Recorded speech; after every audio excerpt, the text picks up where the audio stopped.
tarde. Qué bueno estar juntos en la casa del Señor. Y le damos buena bienvenida a los hermanos que están con nosotros por primera vez en el servicio acá. Y los hermanos también, porque están por primera vez. Qué bueno estar juntos en la casa del Señor. Saludamos también a los que están viendo por internet.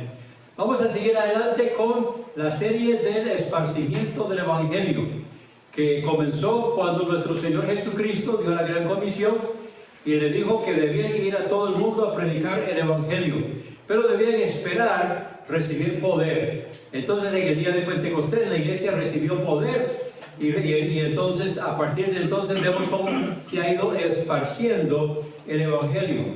Ahora, tanto se esparció el Evangelio en Jerusalén de que llamó la atención de un fariseo llamado Saulo de Tarso. Y Saulo de Tarso entonces sintió que su llamado de parte de Dios era extinguir a esta secta de los cristianos, de los nazarenos, que estaban siguiendo a Jesús Nazareno. Entonces él se encargó de perseguir a la iglesia en Jerusalén con tal ferocidad de que la iglesia se dispersó. Donde culminó fue con la muerte de Esteban. Y entonces la iglesia se dispersó. Dice que quedaron solamente los apóstoles en Jerusalén. Y conforme ellos iban, entonces iban predicando la palabra de Dios por todas partes. Y nosotros hemos seguido con ellos. Y hoy es el último de la serie sobre el esparcimiento del Evangelio. Estamos con el apóstol Pablo. El apóstol Pablo ahora ha llegado a Antioquía y se ha establecido. Vamos entonces a Hechos capítulo 11. Mantengan abiertas sus Biblias ahí. Pueden seguir conmigo. En Hechos capítulo 11, y vamos a comenzar con el versículo 25. Dice: después fue Bernabé a Tarso para buscar a Saulo y hallándolo lo trajo a Antioquía.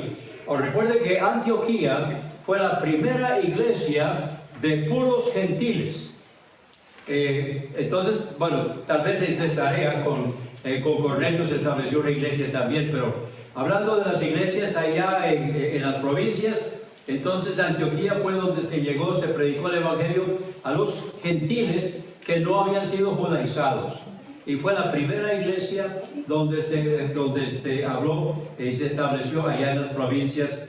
Entonces, dice aquí, versículo 26, se congregaron ahí todo un año con la iglesia y enseñaron a mucha gente. Y a los discípulos se les llamó cristianos por primera vez en Antioquía. Ahora, quiero decirles que cuando se les puso el apodo de cristianos, no era algo bonito. O sea, era un apodo despreciativo que se les puso a los creyentes, a los que estaban siguiendo, de parte de los enemigos. Vamos a seguir hasta el versículo 30. En aquellos días, unos profetas descendieron de Jerusalén a Antioquía, y levantándose uno de ellos llamado Agabo, este Agabo lo vemos después también dando una profecía a Pablo de que no subiera a Jerusalén al final de su ministerio, daba a entender por el Espíritu que vendría una gran hambre en toda tierra habitada, la cual sucedió en tiempos de Claudio. Entonces los discípulos, cada uno conforme a lo que tenían, determinaron enviar socorro a los hermanos que habitaban en Judea, lo cual en efecto hicieron, enviando a los ancianos por mano de Bernabé y de Saulo. Vamos ahora entonces al capítulo 12, versículos 24 y 25.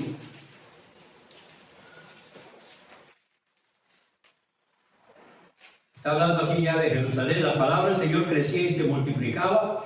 Y Bernabé y Saulo, cumplido su servicio, volvieron a Jerusalén, llevando también consigo a Juan, el que tenía por sobrenombre Marcos. Ahora ustedes lo conocen como el que escribió el Evangelio de Marcos, ¿verdad? Juan Marcos, que era sobrino de Bernabé. Había entonces, sigamos el capítulo 13, había entonces en la iglesia que estaba en Antioquía profetas y maestros. Ahora, esto era lo normal en aquel entonces, donde había varios. A veces había un pastor principal, otras veces no tenían un pastor principal, sino que entre los diferentes hermanos que eran llamados por el Señor, entonces eran los que llevaban adelante el Evangelio y también el esparcimiento del Evangelio. Y aquí está la lista: Bernabé, Simón, el que se llamaba Niger, Lucio de Cirene, Manaén, el que se había criado junto con Herodes el tetrarca, y Saulo. Ministrando estos al Señor, entonces quiero que tomen nota. Dios llama a personas ocupadas. Recuerdo cuando mi mamá, ella quedó huérfana de madre y le tocó criar a su hermano que falleció en el parto donde falleció su mamá. Entonces ella le tocaba ordeñar la vaca, cuidar la familia, criar a sus hermanos. Era el hermano mayor. Ella entonces nos contaba que el director del colegio un día le dijo, Lilian May, creo que le decían May. Entonces le dijo, May, yo quiero que usted se encargue, no recuerdo qué le encargó. Y ella entonces le dijo, pero usted sabe todo lo que yo hago. Y ya le contó todo lo que ella hacía en el día, ¿verdad? Y entonces le dijo, sí, por eso se lo estoy pidiendo. Porque la gente que no hace nada, no hace nada. En cambio, la gente que está ocupada son las personas que hacen. Entonces, tomen nota aquí, donde dice, ministrando estos al Señor. Ellos estaban activamente en la iglesia. Ahora, lamentablemente, cuando la iglesia se va llenando de talento, hay muchos que están ahí sentados en las bancas. Y eso es trágico, porque hay mucho que hacer en la obra del Señor. Es trágico que personas con dones, con talentos, a veces hasta instruidos en el seminario, están sentados en las bancas. Ministrando estos al Señor y ayunando, dijo el Espíritu Santo, le está diciendo a la iglesia de Antioquía, apartadme a Bernabé y a Saulo para la obra a que los he llamado.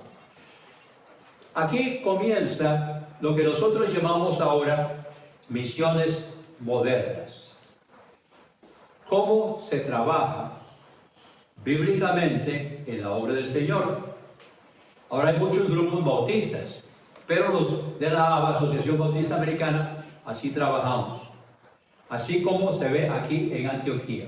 Una iglesia enviadora o una iglesia auspiciadora. Yo soy misionero. Mucha gente dice, ¿usted es misionero de allá? No, yo no soy misionero de allá. Yo soy misionero de una iglesia que se llama Poplarhead Missionary Baptist Church, en el campo.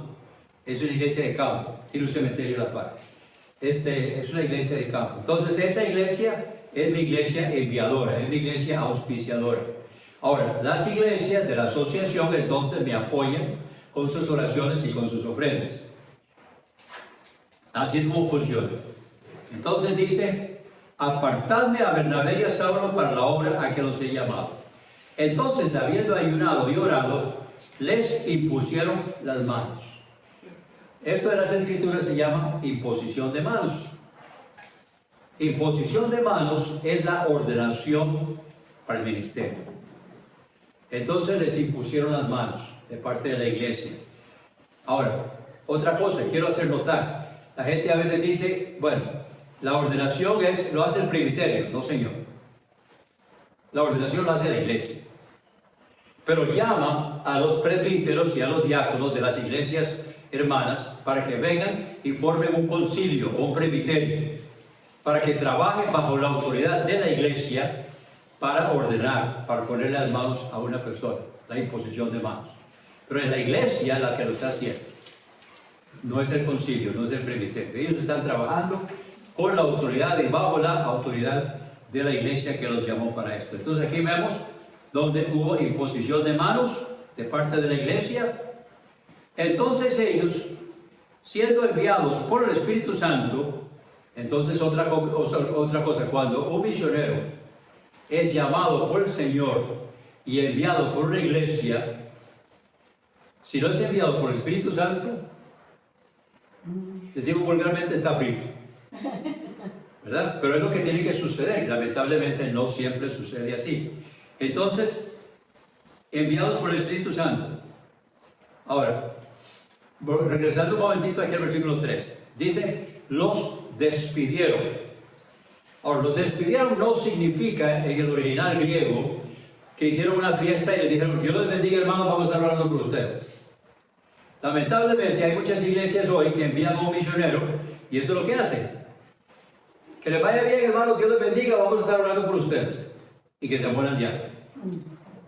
Y esa no es la idea. La idea es que la iglesia enviadora, la iglesia auspiciadora, es responsable del sostén de ese misionero. Por cierto, en el caso de la iglesia de Antioquía, se les olvidó. ¿Recuerdan allá en Filipenses capítulo 4? Donde Pablo le agradece a la iglesia de Filipos y le dice, la iglesia de Filipos fue la que salió en el capítulo 16, ¿recuerda el carcelero de Filipos? Entonces la iglesia de Filipos salió de ahí del carcelero de Filipos. Y entonces él dice en Filipenses capítulo 4, les agradece la ofrenda que fue llevada por Epafrodito. Y les dice, al principio del Evangelio, solo vosotros me enviasteis ofrenda. Oh, ¿qué pasó con la iglesia de Antioquía? Dios los bendiga, hermanos, vamos a estar orando por ustedes. Ahora, tal vez estoy juzgando mal. En aquel entonces no era cuestión de ir al banco y entonces mandar por cable o un cheque. No, había que llevarlo personalmente y posiblemente no había tenido oportunidad de hacerlo. ¿Verdad? Así que tal vez estoy juzgando mal. Pero sucede, hoy sucede inclusive. Así que recordemos que la iglesia enviadora es responsable por el sostén de aquel misionero. Y eso es lo que significa que los despidieron. O sea, les dieron los viáticos para el viaje. Cuando ellos salieron de Antioquía, ellos no iban con las manos limpias. Ellos iban con los viáticos para el viaje. ¿Con qué se sostuvieron en el camino? Bueno, finalmente, cuando él llegó y se encontró con Aquila y Priscila, entonces Pablo le tocó por ese trabajar, que era fabricante de tiendas, recuerdo. Y entonces, pero antes de eso, estaban viviendo de las ofrendas que habían recibido de la iglesia que los había enviado.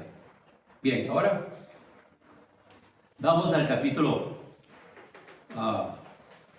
Bueno, en el versículo 4, entonces empieza lo que nosotros llamamos el primer viaje misionero. Si quiero anotarlo ahí. El versículo 4 empieza lo que llamamos el primer viaje misionero. Son 3. Entonces ellos, enviados por el Espíritu Santo, descendieron a Seleucia. Bueno, y ahí sí. Llegados hasta la mina, anunciaban la palabra en las sinagogas de los judíos. También llevaban a Juan de ayudante. Pablo era... Ya se fue. ¿Se fue la batería? Sí, yo creo. Bueno. Qué lástima. Pablo era llamado, y eso lo vemos en su llamamiento, en el capítulo 9, cuando Ananías, el Señor le dijo, Ananías, vaya y póngale las manos a Saulo de Tarso y lo bautiza. Y entonces Ananías le dice, Señor, ¿me permite recordarte quién es Saulo de Tarso? ¿Usted alguna vez se ha puesto a discutir con el Señor como que no sabe? Señor, ¿me permito recordarte? Entonces Ananías se pone a discutir con el Señor. Señor, ¿me permito recordarte que Saulo de Tarso viene aquí a Damasco precisamente con cartas para llevar presos a los que invocan tu nombre? Entonces, cuando Dios le contesta a Ananías, ahí está el llevamiento. Que había sido llamado a judíos, a gentiles y a reyes. Entonces Pedro fue el primero a judíos. Pablo fue primeramente a los gentiles, pero nunca olvidó a los judíos. Sin embargo, vamos a ver un momento cómo los judíos lo rechazaron y entonces él siguió adelante con los gentiles. Vamos al versículo 14. Ellos pasando de Perge llegaron a Antioquía de Pisidia. Ahora, esto es el primero es Antioquía de Frigia. Esta es Antioquía de Pisidia, es otra provincia. Y entrando en la sinagoga un día de reposo y se sentaron. Ahora es importante esto porque Pablo siempre buscaba primeramente a los judíos. Entonces, entrando en la sinagoga, ayer cuando estábamos en la reunión en la casa de ustedes, entonces me hicieron la pregunta en cuanto al día sábado. Entonces, los apóstoles y los que iban evangelizando, cuando querían buscar a los judíos, ¿qué día los buscaban? El sábado, porque era el día que estaban ellos reunidos en sus sinagogas. Pero ellos se reunían los domingos, el primer día de la semana. Entonces aquí va un sábado, dice, entraron en la sinagoga un día de reposo, un sábado, y se sentaron. Después de la lectura de la ley y de los profetas, entonces los principales de la sinagoga mandaron a decirles, varones hermanos, ahora ellos sabían que eran judíos, ¿verdad? Estaban con el kipá. Si tenéis alguna palabra de exhortación para el pueblo, hablad. Entonces Pablo, levantándose, hecha señal de silencio con la mano, dijo, varones israelitas y los que teméis a Dios, oíd. Vamos a leer hasta el versículo.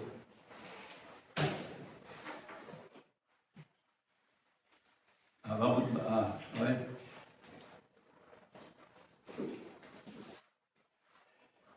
El Dios de este pueblo de Israel escogió a nuestros padres y enalteció al pueblo, siendo ellos extranjeros en tierra de Egipto. Entonces él comienza a hacer una reseña histórica. Pasemos al versículo 26. Varones hermanos, hijos del linaje de Abraham, y los que entre vosotros teméis a Dios, tomen nota. Él está abriendo, está en la sinagoga de los judíos. ¿Solo hay judíos presentes? No. También hay gentiles judaizados que están ahí presentes también. Ahora, no podían entrar gentiles que no fueran judaizados, pero también estaban ahí judíos judaizados. Y él entonces les abre y les dice, hijos del linaje de Abraham y los que entre vosotros teméis a Dios, a vosotros es enviada la palabra de esta salvación. Porque los habitantes de Jerusalén y sus gobernantes, no conociendo a Jesús ni las palabras de los profetas que se leen todos los días de reposo, las cumplieron al condenarlo. Y sin hallar en él causa digna de muerte, pidieron a Pilato que lo matase. Ahora vamos a leer versículo 29 y luego vamos a pasar al 38. Habiendo cumplido todas las cosas que de él estaban escritas, quitándolo del madero, lo pusieron en el sepulcro, mas Dios lo levantó de los muertos. Versículo 38. Sabed pues esto, varones hermanos, que por medio de él se os anuncia perdón de pecados, y que de todo aquello de que por la ley de Moisés no pudisteis ser justificados. Quiero parar un momentito aquí. La ley de Moisés tiene la base de los 10 mandamientos. Ahora, los 10 mandamientos es el patrón de Dios. Los 10 mandamientos esta es la ley de Dios. Cúmplalo. Nadie puede. Entonces, para eso están los sacrificios de los animales en el Antiguo Testamento. Todos estos sacrificios de los animales están señalando hacia Jesucristo. Entonces, él, en su bautismo, ahí fue la unción, entonces él asumió como sumo sacerdote, según el orden de Melquisedec, él asumió el sumo sacerdocio como representante legal del estado espiritual de la nación de Israel. Él vivió la ley, él cumplió la ley y la clavó en la cruz. Y todos los sacrificios animales se cumplieron en él. Y faltaba solamente un punto, que era la señal de la ley, que es el día de reposo. Él cumplió el día de reposo en la tumba.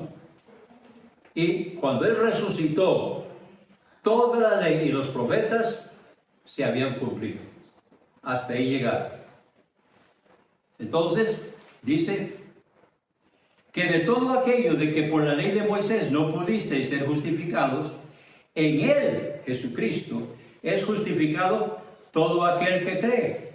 Mirad pues que no venga sobre vosotros lo que está dicho en los profetas. Ahora, entonces, dice, cuando salieron ellos de la sinagoga de los judíos, los gentiles les rogaron que el siguiente día de reposo les hablasen a ellos de estas cosas. Y despedida la congregación, muchos de los judíos y de los prosélitos piadosos eran gentiles judaizados.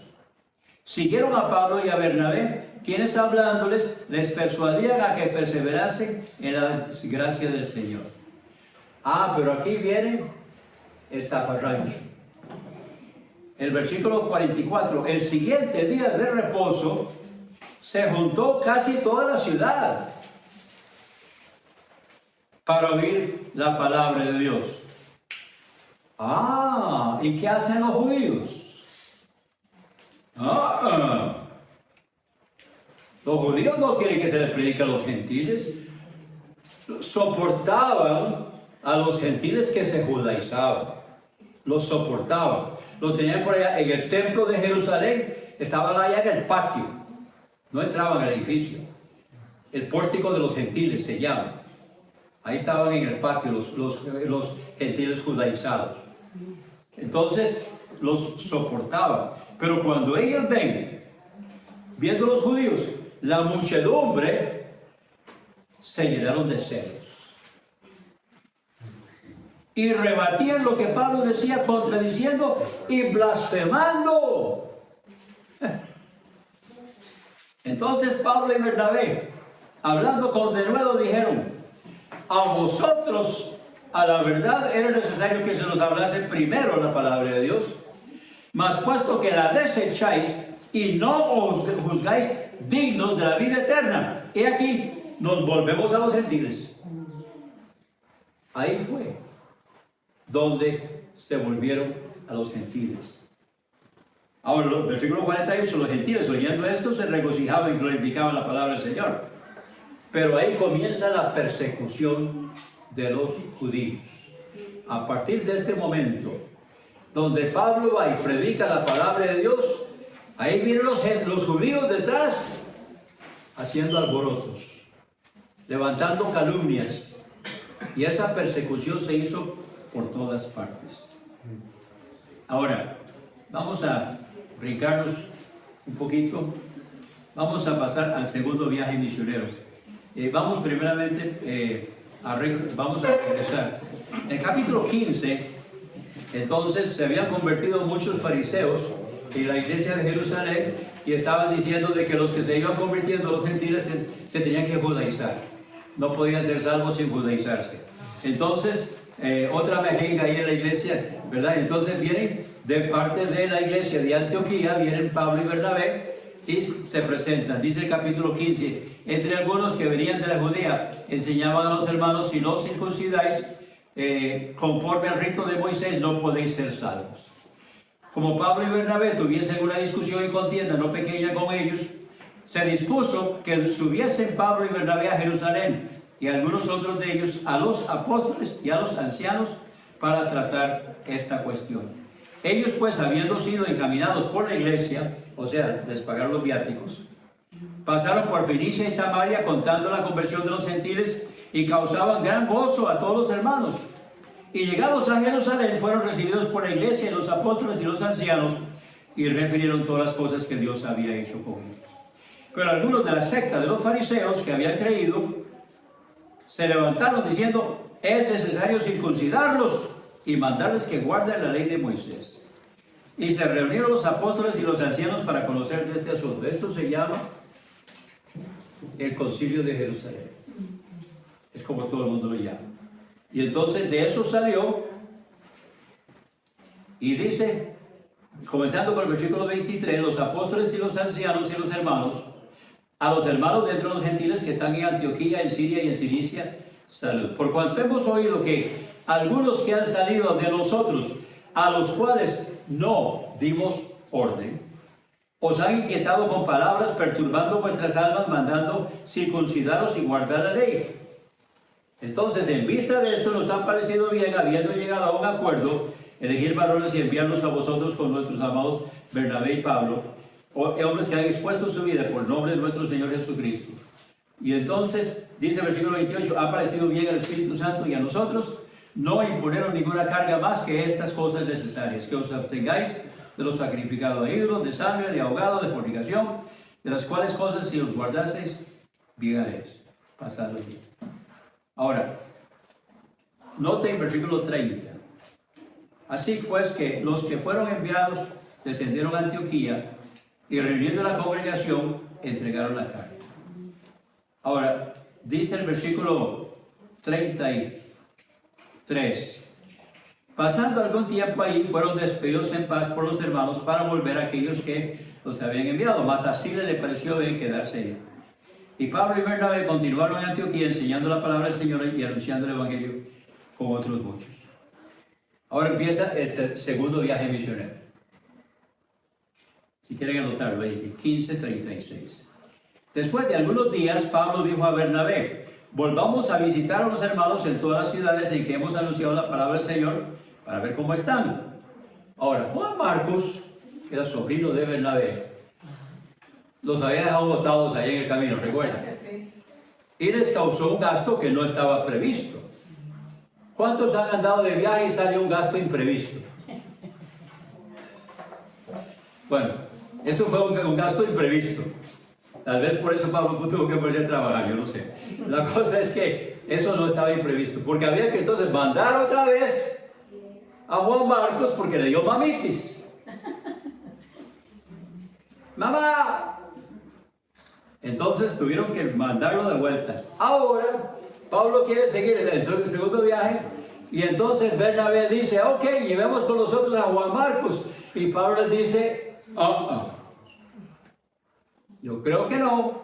En inglés, I don't think so. Entonces, yo creo que no. Y dice, versículo 39, hubo tal desacuerdo entre ellos. Es una lástima que a veces hay desacuerdo entre los obreros. ¿Quién tiene razón? Que se separaron el uno al otro. Bernabé, tomando a Marcos, navegó a Chipre y no se supo más. Pablo, escogiendo a Silas, salió encomendado por los hermanos. O sea, la iglesia enviadora vuelve a enviar en el segundo viaje misionero a Pablo, ahora con Silas. A la gracia del Señor, pasó por Siria, Cilicia, confirmando a las iglesias. Entonces, lo que hace en el segundo viaje misionero es que pasa por las iglesias que habían establecido, confirmando, a veces nombrando pastores en las iglesias, y entonces ahora van a seguir expandiendo. Vamos ahora al capítulo 16. Después llegó a Derbe y a Listra, y aquí había ahí cierto discípulo llamado Timoteo, hijo de una mujer judía creyente, pero de padre griego. Y daban buen testimonio de los hermanos que estaban en Listra y en Iconio. Quiso Pablo que éste fuese con él, y tomándolo, lo circuncidó por causa de los judíos que había en aquellos lugares. O sea, quiere quitarle cualquier impedimento, cualquier problema que los judíos vayan ahí a estorbarle a Timoteo. Lo circuncidó por causa de los judíos que había en aquellos lugares, porque todos sabían que su padre era griego. Y al pasar por las ciudades les entregaban las ordenanzas que habían acordado los apóstoles y los ancianos que estaban en Jerusalén para que las guardasen. Así que las iglesias eran confirmadas en la fe y aumentaban en número cada día. Y atravesando Frigia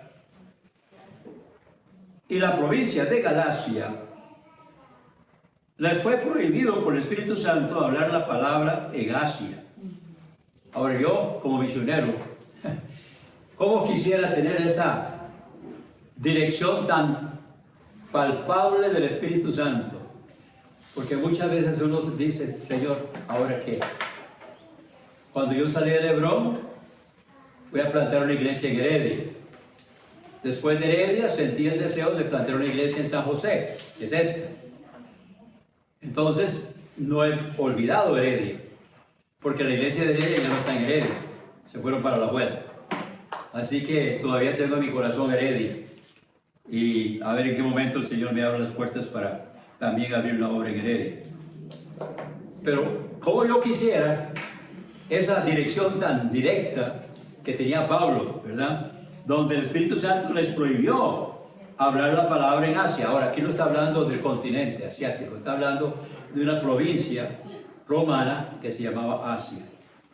Y cuando llegaron a Misia, intentaron ir a Bitinia, pero el Espíritu tampoco se lo permitió. Y pasando junto a Misia, descendieron a Troas y se le mostró a Pablo una visión de noche. Un varón macedonio estaba en pie rogándole y diciéndole: pasa a Macedonia y ayúdanos. Pasa a Macedonia y ayúdanos. Ahora, muchas veces los misioneros trabajamos donde hay un grupo de hermanos, ¿verdad? O sea, no se puede levantar una iglesia donde, bueno, sí se puede, de cero, pero es muy duro. Llegar donde no hay absolutamente nada. Bueno, Pablo lo hacía, ¿verdad? Él llegaba donde no había nada, pero muy duro. Entonces uno, pues procura, si es posible, que haya un grupo de hermanos, y especialmente si llaman, queremos una obra aquí, vengan a una obra con nosotros. Entonces eso es lo mejor. Pero cuando Pablo vio la visión, enseguida procuramos partir para Macedonia, dando por cierto que Dios nos llamaba para que les anunciásemos el Evangelio. Zarpando pues de Troas, vinimos con rumbo directo a Samotracia y al día siguiente a Neápolis y de ahí a Filipos, que es la primera ciudad de la provincia de Macedonia y una colonia. Ahora, ¿qué significa una colonia? Significa que era una colonia romana. Y los ciudadanos de las colonias romanas eran ciudadanos romanos. Es por eso que Pablo, Saulo de Tarso, nació en Tarso, que era una provincia, colonia romana, y él tenía ciudadanía romana. Era judío, pero tenía ciudadanía romana. También entonces Filipos quiere decir que tiene un procónsul romano. Ahí como la ciudad se gobernaba directamente bajo Roma. Ahora, ustedes recuerdan, no vamos a entrar en detalle de lo que pasó ahí, donde vinieron, los metieron a la cárcel. Ahí en la cárcel, entonces, el Señor les abrió las puertas para que testificaran. Se convirtió el carcelero de Filipos, él y toda su familia, se bautizaron. Ahí comenzó la iglesia de Filipos, iglesia de Filipenses, que ya habían estado con algunas mujeres, primeramente donde se estaban reuniendo, se estaban congregando. Ahora, vamos al final del capítulo 16, del 18 al 22. Dice,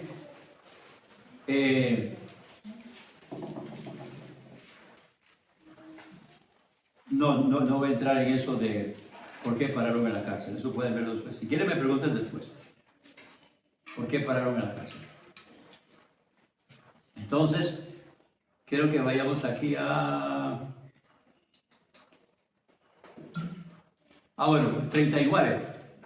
Entonces, 38, los alguaciles hicieron saber estas palabras a los magistrados, los cuales tuvieron miedo al oír que eran romanos. Entonces vinieron y les rogaron y sacándolos les pidieron que salieran de la ciudad. Porque ellos nada más plantearon que se pueden irse, señores.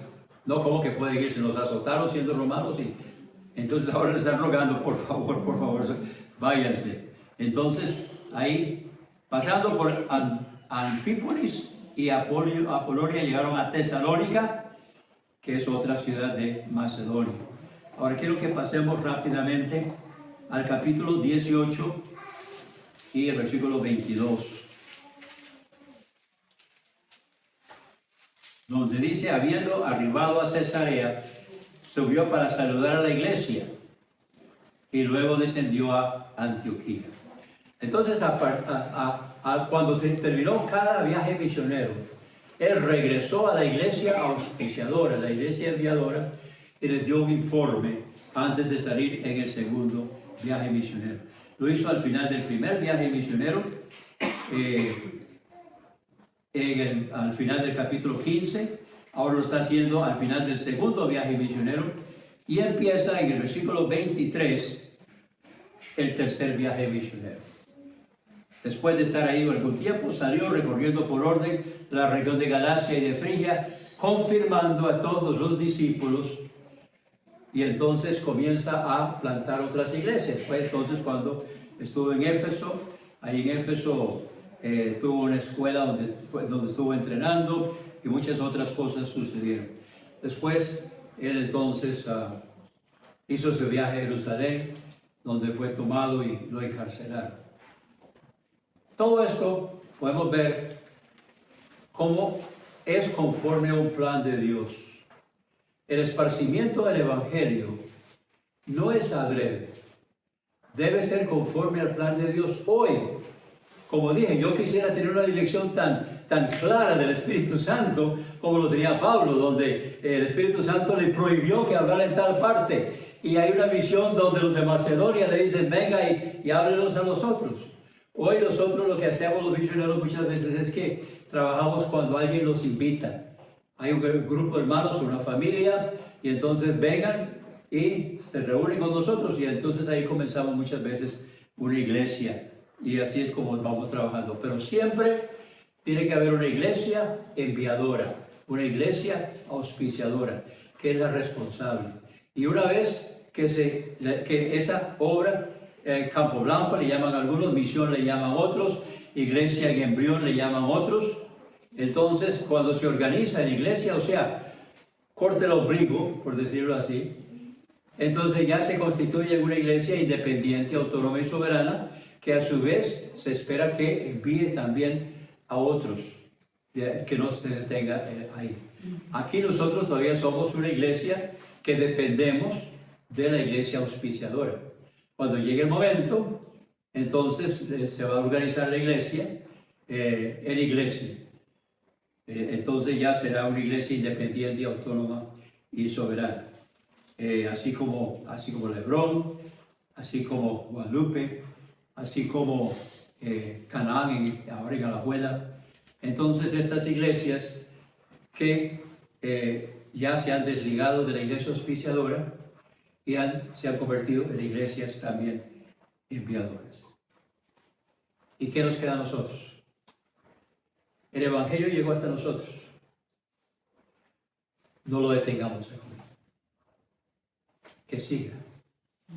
Que siga. Cada uno de nosotros, donde estamos.